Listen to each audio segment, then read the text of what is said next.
Wa hedhi tuelekee Lamu. Serikali ya kaunti ya Lamu imeanzisha mchakato wa kulinda ardhi za jamii katika kaunti hiyo kama njia moja ya kukabiliana na janga la uskota. Waziri wa ardhi kaunti ya Lamu Tashrifa Bakari alisema kuwa waliamua kuchukua mkondo huo baada ya kubaini kwamba wananchi wengi kutoka vijiji vya Bargoni na Vumbwe, kaunti ndogo ya Lamu kaskazini, waliopewa hati miliki ya ardhi waliuza ardhi hiyo kwa bei ya chini na kwa sasa wamerudi kuwa maskwota. Bakari aliyeambatana na mwakilishi wadi wa Kiunga Mohamed Mbwana na maafisa wa tume ya ardhi NLC aliongeza kuwa kwenda mbele ardhi zote za jamii kaunti hiyo zitapewa hati miliki moja ili kuzuia uuzwaji wa ardhi kiholela.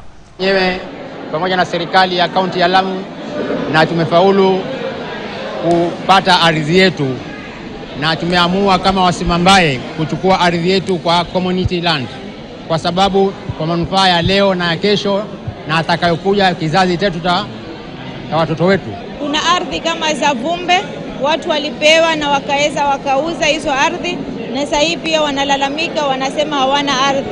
Ndio maana tukaona afadhali hizi ardhi ziweke za jamii ili ziweze kuwanufaisha jamii na kizazi kinachokuja.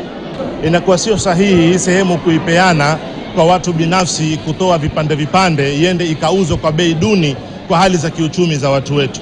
Tukaona kuna dharura tuiprotect kama community land, ibaki ile identity ya watu wetu kama wana Simambaye, hata vizazi vinavyokuja vijue kwamba tuna sehemu yetu ambayo inaitwa Simambaye. Tukiweza kuipeana individual title, kila mtu atatumia kulingana na matarajio yake na dharura zake za kibinafsi. Shule zilizoko eneo la Thwake kuliko na mradi wa ujenzi wa bwawa la Thwake kaunti ya Makueni sasa zinataka serikali kuzihamisha mara moja kutokana na kuwepo idadi ndogo ya wanafunzi.